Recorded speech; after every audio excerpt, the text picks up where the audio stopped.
Conectado, Wesley? E aí, pessoal, tudo bem? Vamos iniciar a aula? Vamos lá, tá? Hoje a gente vai fazer uma parte um pouco prática, uma avaliação do cenário, mas antes de a gente começar a avaliação do cenário, eu creio que está todo mundo de todas as equipes aqui, né? Então, a gente pode começar uma simples discussão sobre, né, o que nós falamos sobre a NR22. Lembrando que a gente vai continuar a NR22 ainda na semana que vem, porque tem um monte de coisa ainda para poder a gente analisar, tá? Vamos lá. A primeira resposta da atividade, o que é que vocês colocaram? Deixa eu só reproduzir aqui antes.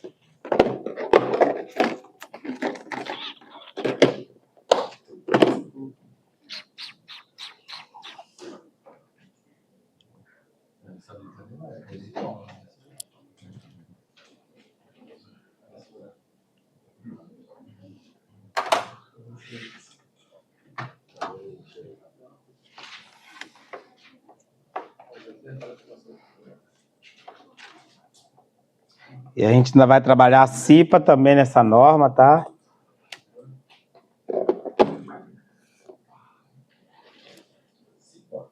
CIPA-MIN.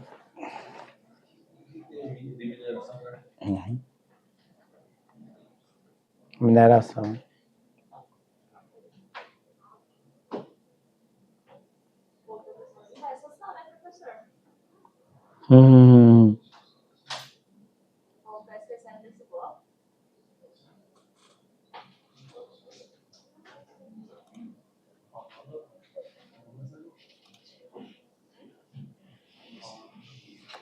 Ô, Denis, por gentileza, dá uma nessa parte, nessa aqui. Creio eu que é a primeira. Obrigado, Denis. Então, pessoal, só recapitulando, esse foi a problemática, a contextualização, né? Ou seja, de uma empresa de mineração, tá? Que tem possivelmente 280 colaboradores. E aí, depois de auditoria interna, conforme eu já expliquei para vocês, que vocês podem ser tanto auditores internos, na verdade, todo TS é um auditor interno, tá? Todo TS é um auditor interno.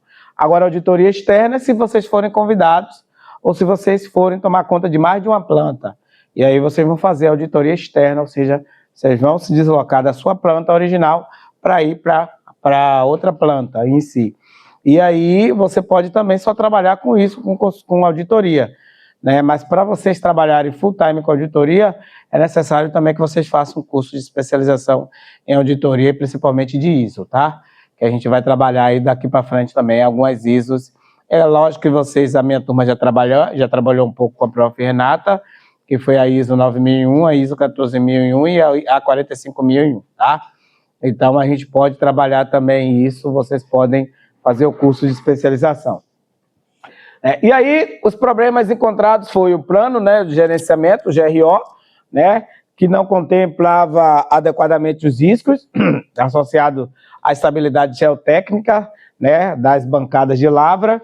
Também foram, né, verificados caminhões fora de estrada apresentando risco de manutenção, operadores, né, com relato de fadiga devido à jornada prolongada e à pressão. Se a gente for elencar isso aqui também, a gente pode elencar com a NR01, que a gente fala aí dos riscos, principalmente dos riscos psicossociais, tá?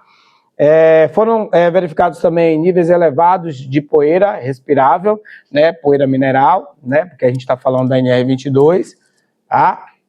E aí, com certeza, se a gente pegar e fazer uma correlação, o programa de proteção respiratória não estava atualizado ou era ineficiente em si, né? Trabalhadores também realizaram na empresa próxima às correias transportadoras durante o funcionamento do equipamento. Então, eu já estou dando até algumas respostas para vocês. Aí, consequentemente, não existiu o sistema de bloqueio ou etiquetagem, ou seja, o loto, tá? A empresa, né, possui procedimentos operacionais, ou seja, os POPs, as ITs, né, porém não realiza avaliação periódica dessa eficácia, que eu expliquei para vocês. Não adianta nada a gente só ter papel e a gente não verificar se os colaboradores realmente estão fazendo conforme os procedimentos operacionais, que a gente chama isso de IT, POP, né, ou outras, né, tem empresas que chama de SIAC, né, vai de empresa para empresa, mas o mais comum são os POPs, que são procedimentos operacionais padrão, perdão. Também teve uma questão de um trabalhador terceirizado que sofreu um quase acidente, ou seja, um incidente, né? A gente sabe que o quase acidente é um incidente, ao acessar uma área isolada sem autorização durante uma operação de detonação. Então, pode ocorrer aí uma falha gigantesca da questão de segurança do trabalho, até mesmo na ambientação desse colaborador. Se o colaborador, às vezes o colaborador nem sabia que ali estava acontecendo. Então, possa ser também uma falha operacional. Houve realmente, apesar que fala, né, que é uma área isolada, mas será que a sinalização estava correta? Conforme a gente viu ontem no vídeo, aquilo ali foi um procedimento, uma das melhores minas, né, que eu já vi. E o treinamento também de integração desses trabalhadores terceirizados aborda apenas regras gerais, sem aprofundamento dos riscos específicos da mineração. Esse problema já responde até mesmo o problema anterior, porque se realmente os trabalhadores terceirizados só abordam aí regra geral e não aborda algumas questões específicas dentro dessa área, inclusive do isolamento, é porque falhou, é porque a gente está falhando. E essas auditorias internas, pessoal, servem para isso.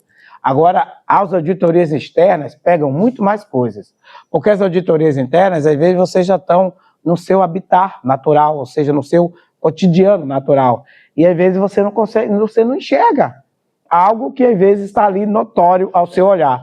Por isso que a comunicação com os colaboradores tem que ser eficaz.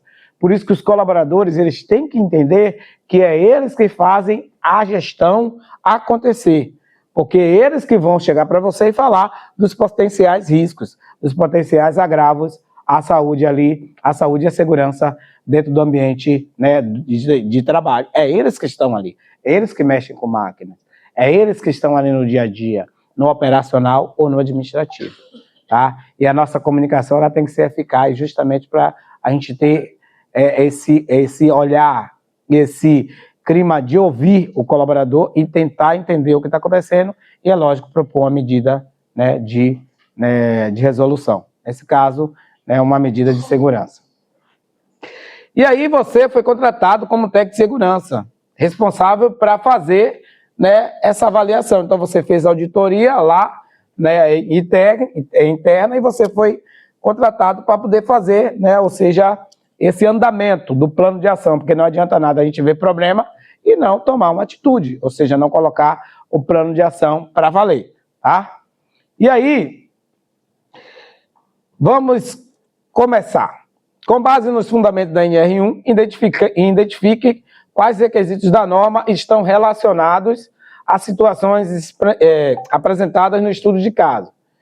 Então, explica a relação entre GRO, né, que é gerenciamento de riscos ocupacionais, controle dos agentes ambientais, capacitação dos trabalhadores, segurança operacional e responsabilidade do empregador, tá? Nesse caso, se a gente colocar aqui, a gente também poderia colocar responsabilidade do empregado, mas só vamos colocar a responsabilidade do empregador. Começando pela equipe de vocês. Por favor. Vamos lá. Situação 1. A relação, né, com o GRO. Não estou ouvindo não, Elaine, por gentileza. Vamos. O plano de assumir de risco não contempla adequadamente risco associado à estabilidade e às técnicas das facadas. Da lá.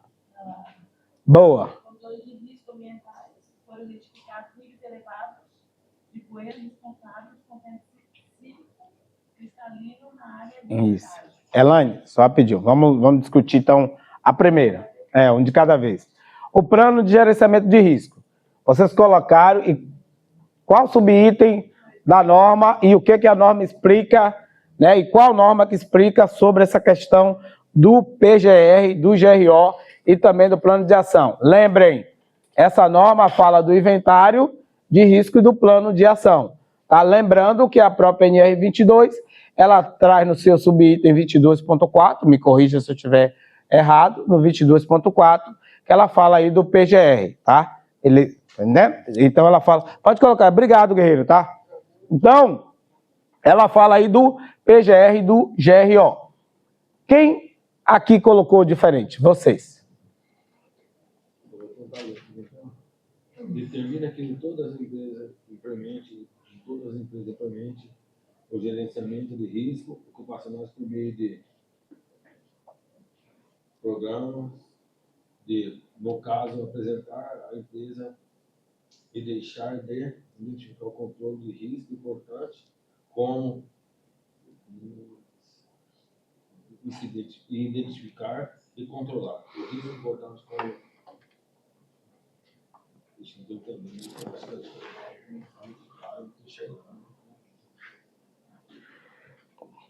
Vamos lá, vou pular, depois a gente... pode, por gentileza. Determina que toda empresa implemente o gerenciamento de riscos ocupacionais por meio de programa. No caso apresentado, a empresa deixou de identificar e controlar o risco importante, como a instabilidade das bancadas, a exposição da sílica, falhas na manutenção dos equipamentos e a deficiência no treinamento dos trabalhadores terceirizados. Vocês colocaram geral. Geral. Tá? Vocês aí de trás, qual grupo que vocês ficaram? Vocês, o nosso? O seu. Como assim? Cada um fazer um tópico. Boa. Vocês, Lucas, o grupo de vocês, colocaram o quê?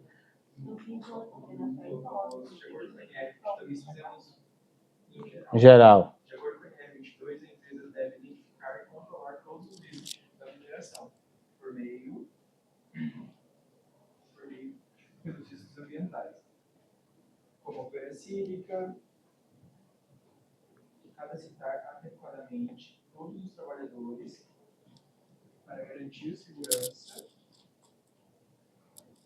das operações e manter equipamentos em boas condições. Bom, você já está na poeira sílica, vamos dar só uma paradinha aí. É porque vocês fizeram em geral. Lembra, gente, vamos lá. Essa problemática não pode estar longe de uma realidade de algumas minas aí não, tá? Então, quando a gente fala aqui do PGR, né, do Plano de Gerenciamento de Riscos, tá, e do GRO, a gente deve lembrar que essa é a primeira etapa, praticamente de todas. Porque como é que você vai começar a produzir, como é que você vai começar antes a montar a estrutura de uma mina sem que antes você faça antecipação? Lembre, a antecipação, reconhecimento, avaliação e controle. O PGR é feito antes. Tá? E por isso que, na maioria das vezes, vocês vão ter que atualizar. A NR1 fala que a empresa pode atualizar o PGR quanto tempo? Em 2 anos. Mas isso, a própria NR1 fala que deve atualizar. Quando é que a NR1 fala lá que deve atualizar o PGR? Quando há o quê? Alterações no ambiente de trabalho. Que alteração é essa? Você muda Não. Você muda o layout, você tem um risco a mais. Não, todos isso você já deve antecipar. Mas se surgir algo novo, o que é algo novo, gente? Mais um setor, um equipamento novo, tá? Um EPI novo, você vai se primeiro. Boa, você vai colocar lá na matriz de EPI. Boa, você deve fazer isso também. Muito estrutural. Por exemplo, uma mina vai cavando mais fundo, você vai... Isso. Eu costumo dizer que o PGR da mineração não é parecido, mas é praticamente igual ao PGR da obra, da construção civil. Porque o PGR da obra, ele vai atualizando no decorrer que a obra vai mudando de fase. A primeira fase da construção civil lá é o que, Elaine? Terraplanagem? A primeira etapa da obra é qual, gente? Primeiro constrói o quê? O canteiro, não é? Primeiro constrói as áreas de vivência, né? E depois faz o quê? Isolar. Depois faz o quê? A terraplanagem. E assim sucessivamente. Cada etapa tem um risco específico. E a gente sabe que na construção civil tem um PGR geral e tem um PGR da obra.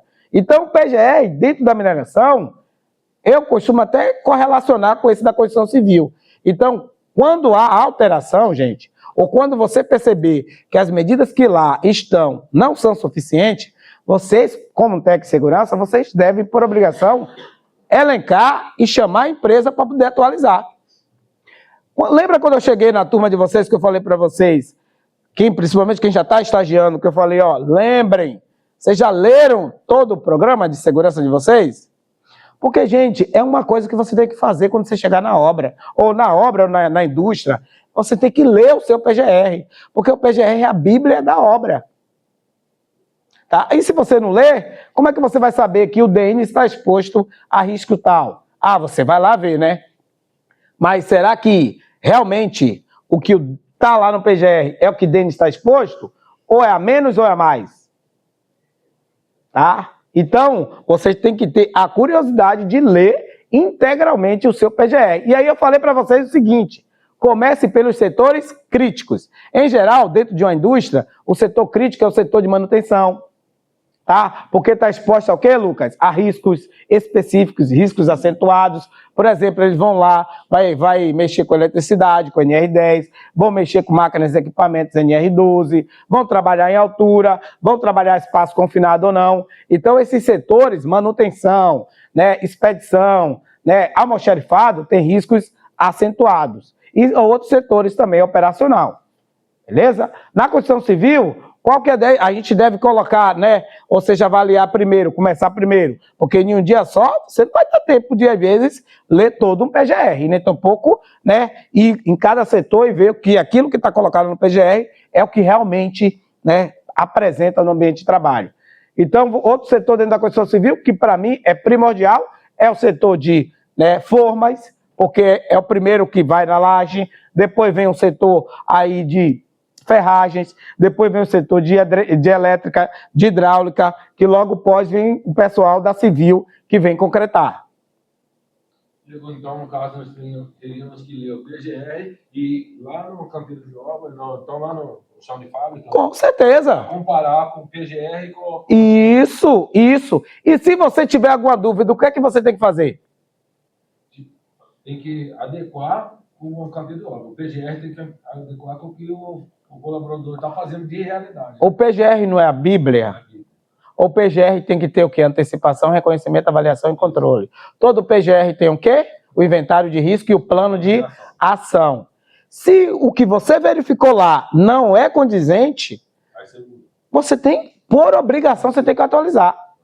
Mas se você tiver uma dúvida, por exemplo, cheguei em um ambiente novo, nunca trabalhei nesse ambiente, tem uma dúvida daquilo, daquela máquina, nunca vi aquela máquina, né? Quem que vocês têm que perguntar? Então, o que você tem que fazer? Ir lá no fabricante, ver qual é o risco dela. Ah, é? O que, Wellington? Você está com o PGR na mão, mas você vai lá dentro do setor e vê que aquilo que está no PGR não está, aquilo que está no dia a dia não está no PGR. Aí você solicita a mudança. Mas se você pega o PGR e vai para a área e você fica com dúvida daquilo, né? O quê? E outro colaborador, operador. Quem que sabe mais do setor do que quem está lá? Investigação, no caso, para ver. Não, você chamar esse colaborador para si e falar, irmão, me fala aí, como é que você opera aqui? Irmão, me fala aí, né? Me fala aí o que você concorda que deve ser aprimorado ou melhorado, pontos de melhoria. Nós conseguimos fazer essa avaliação pelo documento da máquina, tipo, a máquina tem Com certeza, tem um manual. Mas a pessoa é mais fácil de identificar do que você. Sabe por quê? Porque o manual é geral. O manual lá vem peça, se é mecânico, vem as medidas de segurança, isso é fato. Mas o manual, às vezes, é tão geral, tão específico, que o manual, às vezes, isso aqui, ó. Ele vem mais alerta, né? E isso vem mais de alerta. É como o FDS, o FISPIC. Porte de imprensa. Isso. Desenho específico, Isso. resumidamente. E aí o colaborador é que bem sabe. E aí você pode até pegar desvio do colaborador.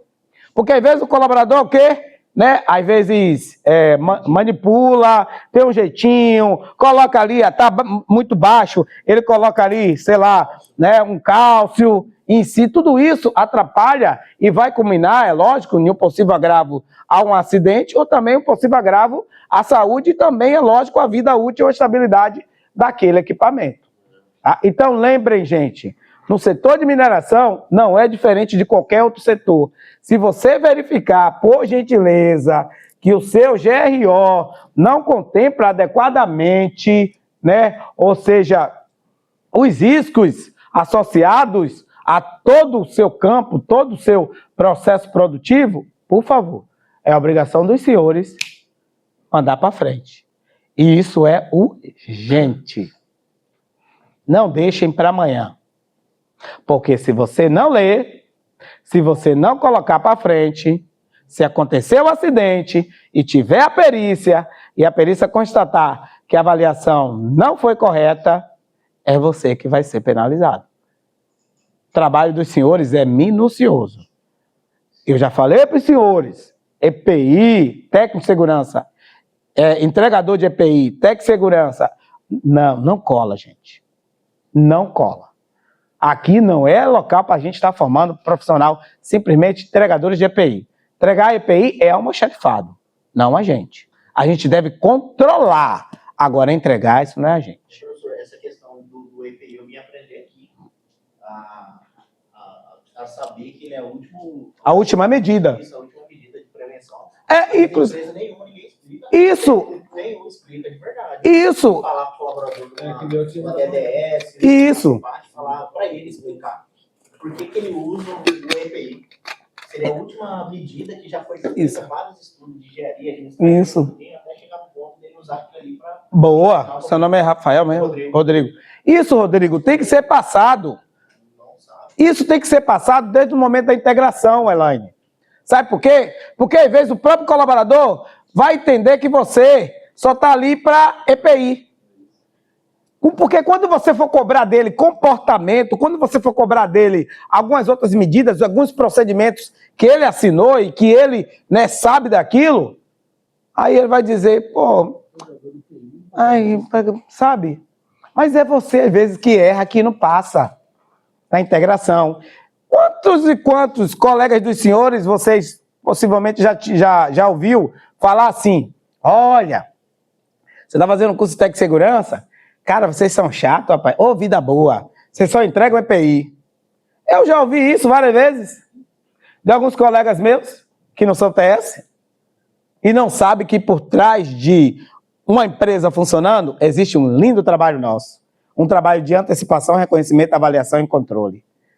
Falo direto para vocês. Nosso trabalho, gente, às vezes não vai ser fácil, mas vai ser lindo. Porque você vai garantir a vida e você vai garantir a produtividade da empresa. E é isso que deve ser o diferencial dos senhores. Chegar dentro da empresa e fazer um diferencial. Hoje eu fiz uma determinada entrevista com uma empresa que me pediu um determinado documento. E eles falaram para mim o seguinte, Diego, você tem um profissional para indicar? Eu digo, hoje não. Amanhã eu posso ter. Aí eles perguntam, por que amanhã? Eu digo, porque eu estou formando gente. Estou formando gente aqui no Senai. Tá? Mas hoje não, porque é um profissional técnico já, né? E aí, eles falaram, Diego, pertinho de onde você trabalha, tá? O profissional que estava aqui, não tinha uma pegada Y, nem uma pegada X. Qual a pegada Y com a pegada X? É um profissional feijão com arroz, não acrescentou bife. É um profissional que simplesmente só chegava, só verificava aquelas atitudes, aquelas programações do dia a dia e nada. Não tinha aquela cultura, aquele feeling de chegar e produzir, de tomar para si a responsabilidade e ter uma atitude de dono. O que é atitude de dono? Se essa empresa fosse minha, como é que eu queria que funcionasse? A gente tem que ter atitude de dono. Ou seja, simplesmente viu perigo, isso não é minha obrigação. FO, DA, sabe? E aí? Isso é trabalho da gente? Negativo. Como é que você chega para o seu chefe e pede aumento se você não demonstra e se você não faz por merecer? E o merecimento é trabalho, tá? Não é puxa-saquismo, não. Porque puxa-saquismo pra gente não cola. É seriedade. Porque você está lidando com vida. Gente, volto a repetir. Olha a profissão que vocês estão entrando. Nunca será qualquer profissão. Vai exigir muito dos senhores. E vocês estão tendo a oportunidade de estar aqui debatendo sobre isso. Para quando chegar lá no ambiente de trabalho, não sofrer. E o que você falou é muito importante. Porque às vezes na empresa, a empresa não passa isso. Mas isso é erro desde a integração. E quem faz a integração? Técnicos. RH. Mas a parte da segurança somos nós. Você ia falar, Wesley? Eu ia, na verdade, falar sobre por que existe essa cultura de que o técnico só para entregar EPI. Porque tem muitos... Desculpa, pode concluir. Essa cultura vem desde a liderança do pessoal, tipo, dos gestores que passam isso, ou do técnico mesmo que vem com essa... Você acabou de responder. É de nós. É de nós. Sabe por que, às vezes, a nossa função está prostituída? Porque é de nós mesmos. Sabe uma função que não é nem um pouco unido? Nós. Nós. É um querendo ser melhor do que o outro. É um querendo ser melhor do que o outro. É um querendo puxar o tapete do outro. E eu vou dizer para você, viu? Já tira por aqui. Não estou apontando erro para ninguém aqui, ó. Já tira por aqui. Na sala.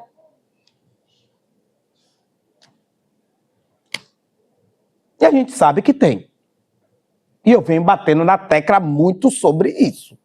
Desde o primeiro dia que eu entrei aqui nessa sala.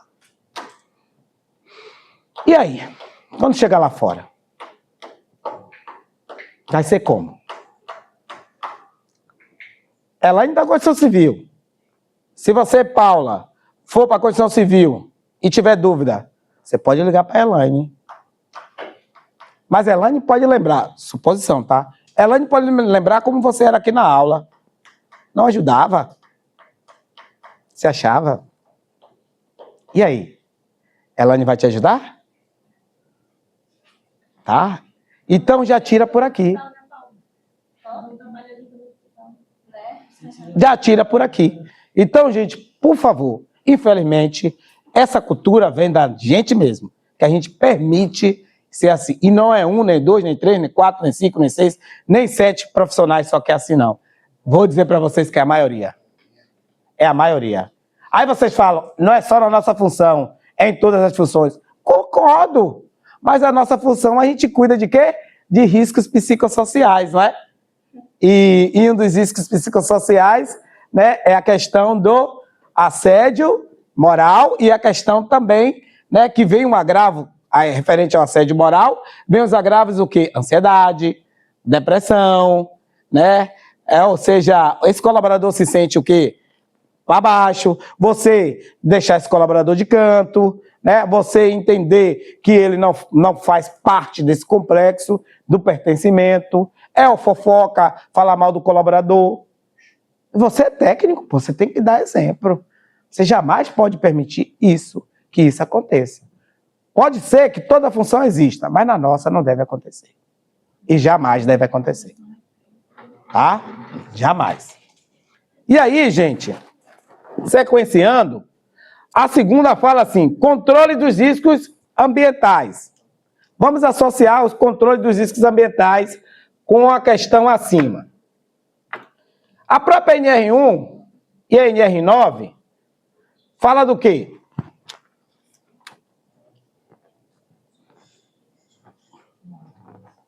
A NR1 fala que a empresa deve fomentar políticas, deve fomentar o GRO, né, colocando, ou seja, fazendo implementando medidas de acordo a todos os riscos ocupacionais que ali estejam presentes. E a NR9 vem trazendo dos riscos que podem ser quantificáveis. Quais são? E físico. Isso. Então, quando a gente fala assim, aqui embaixo, quando a gente fala controle dos riscos ambientais, dos agentes ambientais, o que você tem que ter em mente? Que você fez seu PGR e que você tem um plano de ação. E esse plano de ação tem que ser levado a sério. Sabe como a gente costuma fazer? E não é o correto? Não ler o PGR ou simplesmente o que é que tem lá no plano de ação? Seguir treinamento, entregar o EPI, o EPC, só. Segue o básico. Mas lá tem algumas coisas específicas. Por exemplo, na mineração, atualizar o quê? O programa de proteção respiratória. Tem muito ruído? Tem. Programa de conservação auditiva, né? Fazer intervenções.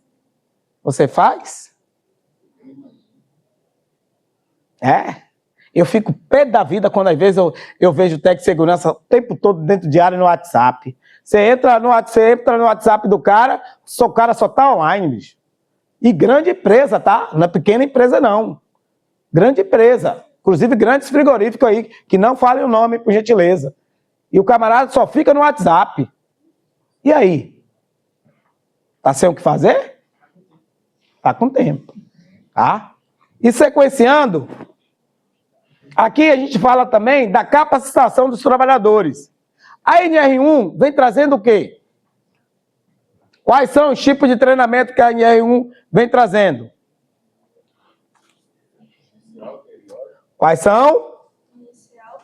Inicial, periódico e quê? Eventual. O que é inicial, gente? E o que é periódico?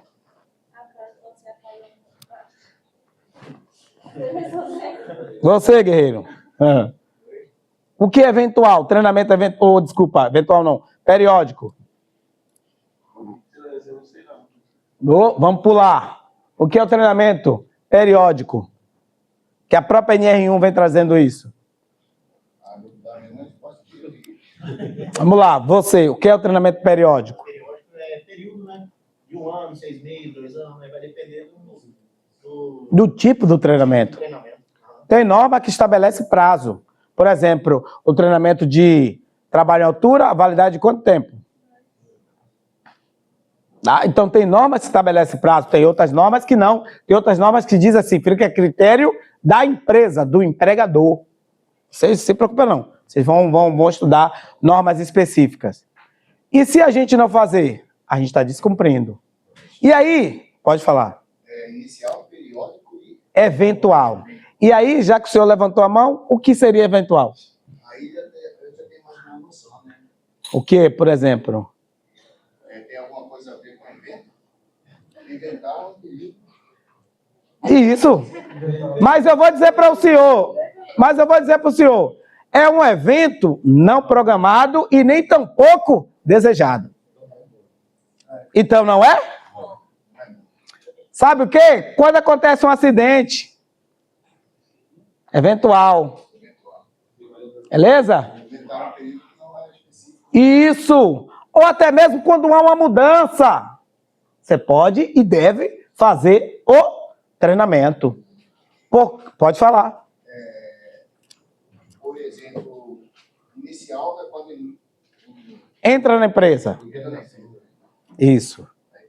periódico, quando tem um período Isso. específico para que seja feito. Isso.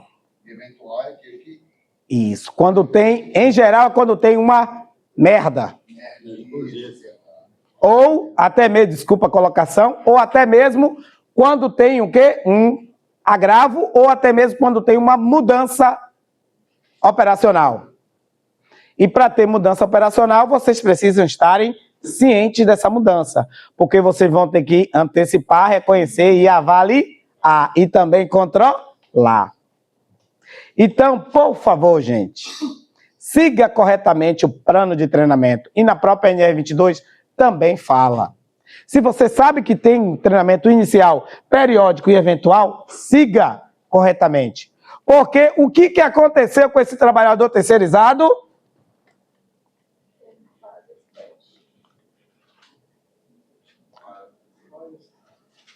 E o que teve de treinamento ineficaz com esse trabalhador terceirizado? Regras do quê? Ah, professor, você está dizendo que o mesmo treinamento que a gente aplicar para a nossa equipe vai ser o mesmo treinamento que eu vou aplicar para nossos terceirizados? O que é que vocês acham? O que é que vocês creem? Que sim ou que não? Nem todos. Nem todos. Treinamento inicial não é só o treinamento de integração, não, tá? Para você operar uma máquina, você não tem que ter treinamento para isso? Para você operar uma empilhadeira, você é contratado como operador de empilhadeira. Beleza, você passa por uma integração inicial. Mas você também tem que participar do treinamento de quê? De operação de empilhadeira. Direção defensiva. Você vai conduzir veículo. Direção defensiva. Condução de veículos, conforme a gente viu no vídeo anterior. Mas um terceirizado pode não operar empilhadeira. Pode não operar o quê?